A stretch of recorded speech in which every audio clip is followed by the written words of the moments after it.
Welcome to Laura's World. I'm Lori, and I am getting ready to do an interview. His name is Andy. I have never met him before. This is kind of bittersweet for me. You all know my friend Marianne. We did an interview together back in November, December, and such a great person and so much energy and great faith and sober and fun. And you are just, I don't know, you're like a cup of coffee. You wake me right up, man. I'll tell you what. A cup of vodka.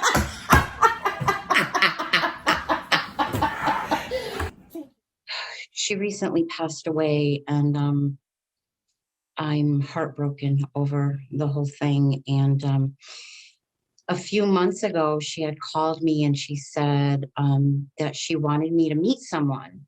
And she thought that he would be great to do an interview with. He contacted me and said he really wanted to do this. And so we're going to do this together. So I know nothing about Andy, but I'm very excited to meet him because any friend of Marianne's is a friend of mine. So I am really looking forward to this tonight in her honor. So, hello. How are you?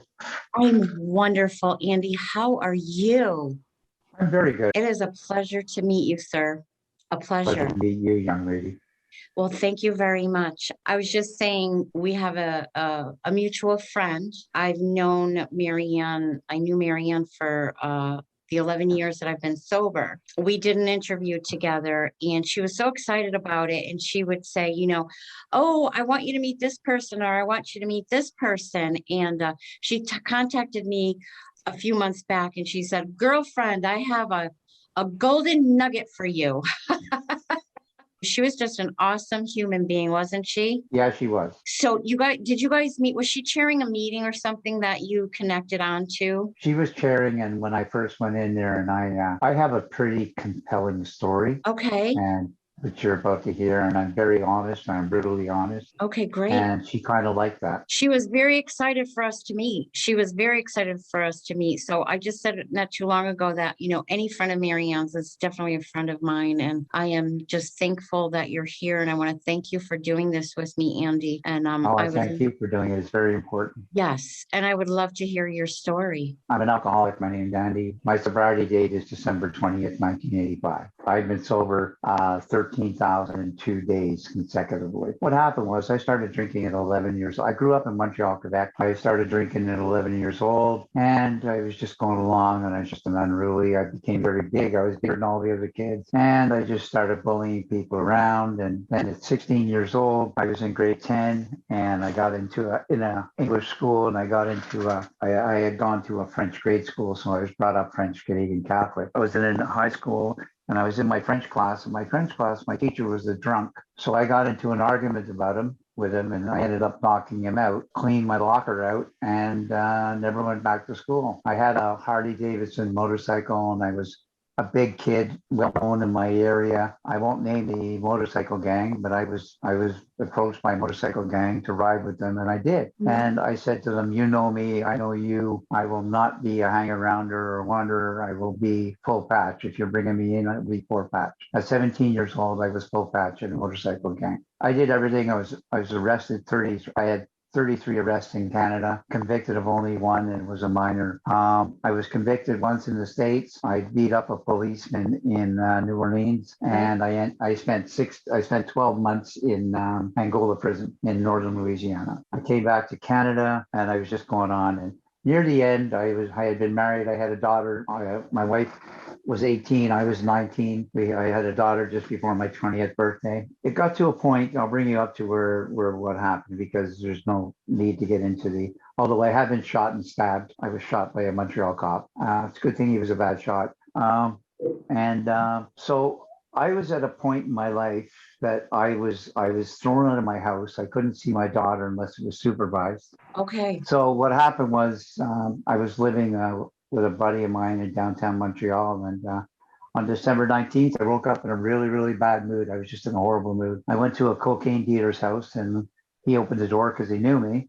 I put a gun in his mouth. I took all his cocaine. I took all his money. And I said, good luck getting it back. So I called my buddy. We went to the liquor commission. I bought a whole bunch of CCA Canadian Club because that's what I drank, and I drank it straight. And at about 7 o'clock that night, I'm not sure exactly, I went into a drug and alcohol induced coma. My buddy called the police because there was no 911 at that time, and they called the paramedics and they took me to the Montreal General Hospital. And I woke up December 26th.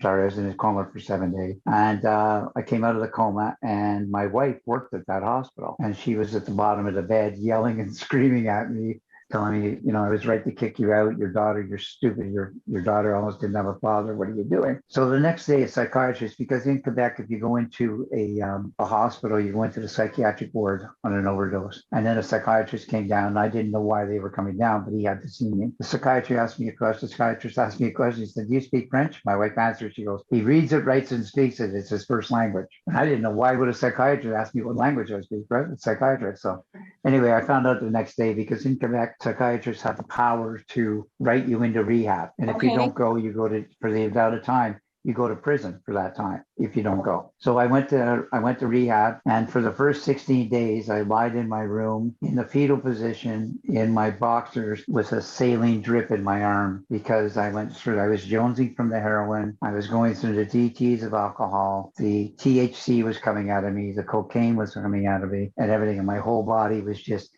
and I'm 6'1", 270 pounds at this time. And I'm curled up in a fetal position because I'm in so much pain. How old were you, Andy, at this time? I had just turned 31. 31. Okay.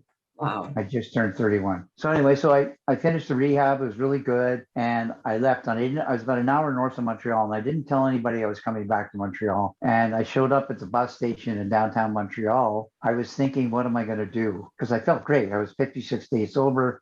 I was great. I knew all about AA. What I did was I had an AA intergroup book meeting list in my back pocket. And I pulled that out and I called the number and I asked them for a meeting. And I went to the meeting and I was just there. And then what I did was I went back to the motorcycle gang and I said, okay, guys, I can't do things. I'm doing this now. It's a little bit different. And they understood and they were fine. And so then what happened, the big thing that what happened was another motorcycle gang was moving in and they wanted to take over. So we had a meeting and we said, what are we going to do? Are we going to fight them or are we just going to? So anyway, what happened was we ended up, this is quite funny. I'm going to 2 meetings a day. I'm just talking. I have all the money in the world, so I'm not worried about that because I'm a criminal. I wear a T-shirt, crime does pay. So I don't have to worry about working or anything like that. And I've got money. So I'm going to 2 meetings a day. But in between the meetings, I'm now in a downtown hotel in a boardroom, and we're sitting 2 rival bike gangs across the table from each other, negotiating things out.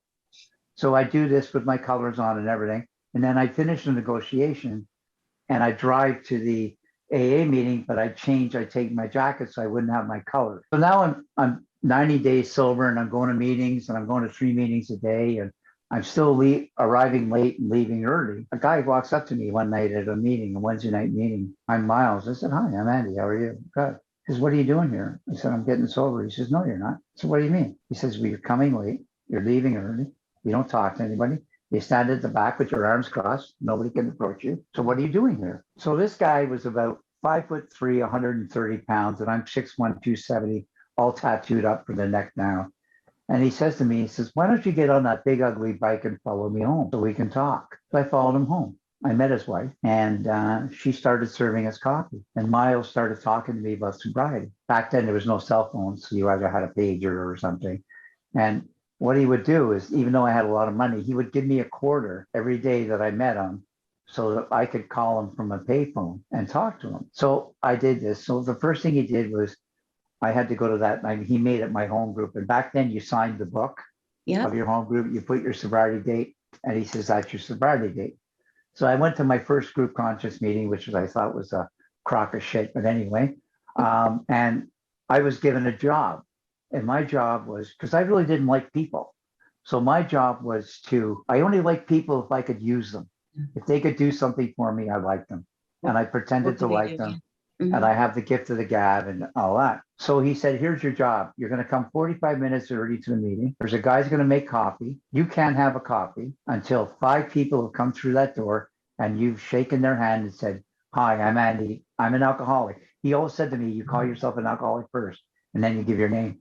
And the reason for that is, he says, because of your life, you've always had a different name. But one thing is, you've always been an alcoholic. So you identify as an alcoholic. So I would have to, people come in a meeting and I don't like people, and I have to shake their hand and say, I'm an alcoholic. My name's Andy. Welcome to the meeting. So I did this for 3 months every Wednesday night. You were willing to do this, Andy. See, I I love needed that. to it. There was something I knew that I had to do. And so things are going around well. And then he starts taking me through the steps early and we're learning it. And I'd go to his house and we'd sit there in his backyard and we'd read the big book together. And then he said to me, okay, there's a guy that's looking for a speaker. I was about 7 months sober. He said, there's a guy looking for a speaker on a Saturday night meeting. And I volunteered you because that's how it used to work back then, right? Yeah, that's Like, what I hear. yeah, so you were pretty well ordered around if you're a newbie. But anyway, if you wanted it, you took Yeah, it. did So whatever you had to. Yeah. it go to any length, right? So because of my story and the way it is and how I got sober, I was in demand to speak. I became, The guy. so yeah, I'm the guy. Yeah, if you want a heavy duty message, and yeah. Actually, at my 1 year sobriety, it was an open meeting. My wife and my daughter came. And during my year of sobriety, after I got out of rehab, I had to date my wife. I mean, date her. I would pick her up at the house, take her for dinner, go to a movie, and drop her off at the house and leave. So when they came to the 1 year anniversary, my wife came up, gave me a big hug, and kissed me on the cheek and said, drop the keys of the house in my hand, and said, welcome back. So I was back in the house. Life was good. My daughter was happy. And we had a beautiful house with a big pool in the backyard and everything.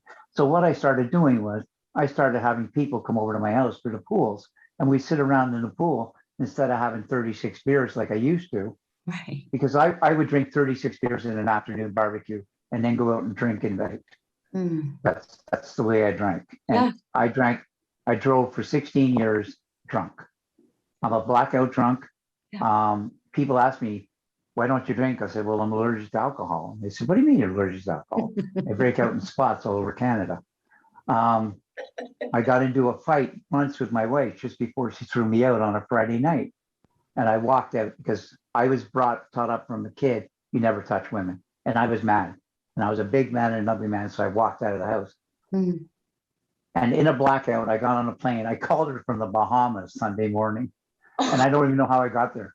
The thing I don't have to do now that I had to do back then was, because I was a blackout drinker, every morning I would get up and dread walking out and looking at my motorcycle or looking at my car to see if there was any blood, dents, or anything, because I don't remember coming home. So getting back to my sobriety, and I'm doing things and I'm working at meetings, doing sponsors, I'm speaking, I'm going around to people. Actually, at this point, 3 of us in AA, all around the same age, didn't like the old graybeards in the meeting not allowing us to talk about drugs. So I'm one of those graybeards now.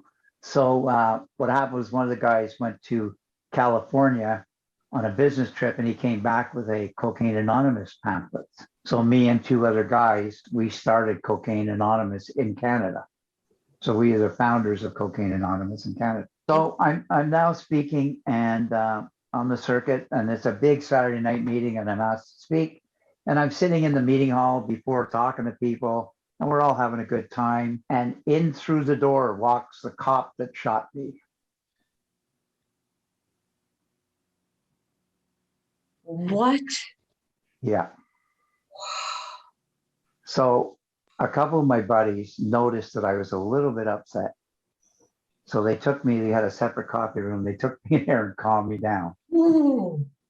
So I'm sitting there waiting to be announced to speak, and my whole being is vibrating. I'm just shaking. This is the beauty of the program. When I got up, they announced me, I went up. And as soon as I said, I'm an alcoholic and my name is Andy, I realized that I was not the same man that he shot, and he was not the same man that shot me. Life is going good. There's an old brewery mission. The guy who's running that on Sunday mornings is a man's mission. He gets sick and paralyzed. So I sponsored Miles, and he was the only sponsor I ever had. He died 49 years sober, 81 years old. This is And hard. he saved my life. He said to me, come up and he said, you know, you're not doing anything Sunday mornings. He says, because you don't go to church. So he said, why don't you take on this meeting? I said, what do I got to do? He says, buy some coffee, buy some donuts, go down, make the meeting, put the pamphlets out, get a speaker, and then try and help the people that are there. So I did that for 5 years, every Sunday morning for 5 years, which Nice. really, really helped me. It helped me go through the steps. It a lot of gratitude. It gave me a look into myself. So I'm about 8 years sober and 9 years sober, just before my 9th year of sobriety. My wife gets ovarian cancer. So we start going through the chemo and everything, and she's in a hospice. She's in stage 4 and she's in a hospice. So the night before my 9th anniversary of sobriety, I'm up at the hospice because I'm holding my wife in my arms because the chemo or her had gone and she was just a fragile little thing. And my daughter's there. And my wife says to my daughter, Jennifer, why don't you go downstairs and get mom and dad a tea? As soon as she leaves the room, my wife says to me, I love you. Thank you, you're sober. And take care of that little girl. And she dies in my arms. It's a long time ago and I'm still welling up, but I couldn't believe it. And then Jennifer came back in the room and Jennifer freaked. I had to hold her and hold her tight, and because she was like, when she came in, the bed sheet was over the body. They had not taken it away yet. So anyway, she composed herself because I was not in any shape. So Jennifer said, Dad, I'm going to drive home tonight. I said, okay. So she drove us home. And we got in the house, and I was thinking to myself, why did I get sober? Why? Why did I change my life for that? Why am I being punished? What happened to this God I've heard about and everything like that? And I said, what am I all doing this? And then what happened was my doorbell rang. There's a couple of my buddies from AA. They came in and they said, you got a big house. We're staying here for a couple of days. We're going to take you to meetings. We'll cook for you. We'll do stuff. We'll help you out. I didn't know what to say. I didn't know what to say. So I just let them do it. And they took me to meetings. They helped me with everything I had to do. They helped me with the arrangements. And then my wife gets buried. And there's 500 people at her funeral. 350 of them are from AA in Montreal. I love Just that. blew me away. Blew my daughter away. I'm going to meetings and I'm really sharing and I'm doing the steps, and Miles taking me through the steps. And Miles, the smart man that he is, because he said, you know, you're not very smart. You didn't even graduate grade 10. He said, so I got to dumb the steps down for you. And I said, what do you mean, man? He says, well, here's how you're going to work the steps. 1, 2, and 3 is you know who you are and there's a solution and you know how to get it. 4, 5, and 6, you know who you harmed, how you harmed them. 7, 8, 9, you start making repairs to those people where you can. 10, you take an inventory of yourself daily. 11, I don't pray, I never have. Part of my, they had a whole chapter of the big book written right for me. I didn't know how they knew that. Like, you know, like read the agnostic. Like I didn't know. How did they know I was coming? They wrote this for me. And so I do meditate. And then 12, having had a spiritual awakening. And he says, this is how you follow 12. You read it to yourself every day. And then you say, the spiritual awakening is not a bright light. It's nobody tapped you on the shoulder. It's a change in Andy. That's what the spiritual change in Andy is. Person to spirituality is a change. So you're no longer a person that hurts somebody. You're no longer extorting people. You're no longer doing criminal activity. You're actually trying to help people and you're trying to do things. And that's the difference in Andy. And then Miles dies and I'm eulogizing him. And I said, what am I going to do for a sponsor now? So there's 5 of us that all got sober around the same time. We're 35, 34, 36, 35, and 37 years sober. We all live in different parts of Canada. Okay. But we have an email group and we have all our phone numbers and we talk to each other every day on the phone. That is awesome. And we keep each other sober and we call each other on our shit.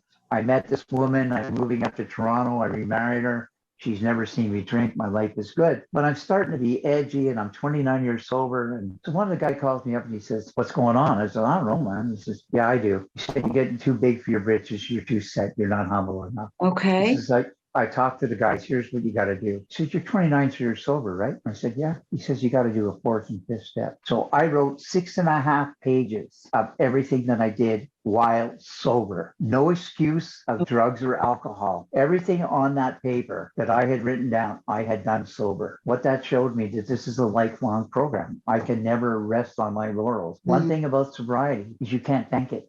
It's not like you can put it in the bank and just draw on it when you need it. I have friends that are really friends. Like they're not just, Yeah, that's what I they're not find. fly-by-nighters, they're there when I'm there. And also, if you see my background, I have the AA preamble. It's a fellowship of men and women who share experience, strength, and hope. Because I'm not a big book thumper and I don't mind people who are, but I never have. The part of the book that I really love is the 9th step promises. And the other part I like is when Bill said, I went to a doctor, I went to a clergyman, and I went to a psychiatrist. Nobody kept me sober. I went to another alcoholic and I stay sober. So I speak to 7 to 10 alcoholics per day. That is awesome. And by doing that, I help people and they help me. It's just my life. I have a lot of friends who are not in Alcoholics Anonymous. Yep. But I also have a lot of friends in Alcoholics Anonymous. And all my friends who are outside of Alcoholics Anonymous, they all know I don't drink. They all know I'm an alcoholic. They also know I'm a drug addict too. They know that. I've never hidden it and I never will. Now, I don't have a big sign on me that says I'm an alcoholic. Don't talk to me. Right. No, I know what you mean. So they know that when they're around, when I'm around them, if they want to have a beer, that's fine. They can have a beer. I'm not going to have one. Don't ask me to have one. And because of this program and how I've worked the program and my steps, I've been really relieved of the obsession of alcohol. That's the most beautiful thing to me. And I've It's never, that obsession. and the spiritual malady has been relieved. Oof, yes, it's rough. The disease kills. Yes. The disease kills. Yes. It's a horrible disease. It's the only disease in the world that tells us we don't have a disease. Yes, you are correct on that. It's time to speak up about it. There's nothing to be ashamed of. There's nothing. And the to be one thing I ashamed want to touch on before I leave, before we go, is number one, thank you, is my perception of God. Because there's a lot of people that come in and they hear the word God and they then run. We pass the basket and they figure we're a cult. My God is, and the God I've had for 13,001 days is good orderly direction, group of drunks, grow or die, gift of desperation. Miles pointed that out to me. He was so perceptive. He said, I know you're not a religious man. He said, because every time the word God is said in these meetings, you cringe. So you have to look at it this way. And I know there's a lot of people that come around and they think that it's this Christian idol God. And it's not. It's a power outside of myself. And for the first year, a group of drunks, the meetings were my higher power. Yep. If I walked into a room and all you people had the audacity to be smiling, laughing, and I'm doing, you had to be my higher power because you were a group of drunks. Absolutely. Desperation, good orderly direction. And when I get up in the morning, I ask myself for a little bit of good orderly direction. That's it. That's all we need. Absolutely. And then the second thing is I say to myself, I'm an alcoholic and my name is Ben. And I'd like to thank you for this. I really appreciate it. I thank you so much. And I thank Marianne. I just love her to pieces. I miss her. Oh, I miss her. Oh, I do too. We have a chat going on in the service of 24/7. And we were talking about Marianne. And I said, you know what I miss the most? When one of her friends was coming in to share and she was cheering, she go, hey, baby doll, come on in. always made you feel so welcome, always made you And feel the most so great. contagious laugh in Oh, Alcoholics that Anonymous. laugh, there's nobody like her, larger than life. And I cried hard when she passed, but I also smile every single day. I miss texting her every day and talking to her, but I know she's around. I hear that laugh. I just hear Yeah, that yeah. laugh. It's in And the it makes back me of you. smile. She's amazing. Thank you so much for doing this. I'm Thank so you. I glad that appreciate it. Marianne got us together. Honest to God. Yes, Thank you for your story. It's very inspiring. And I hope to keep in touch with you, Andy. you can. You got my number and I got your number. Thank you so much. I really appreciate this. Thank you. I appreciate it. You have a Enjoy the great rest day. of your evening. I will. Thank you very Okay. much. Okay. Bye Bye. now.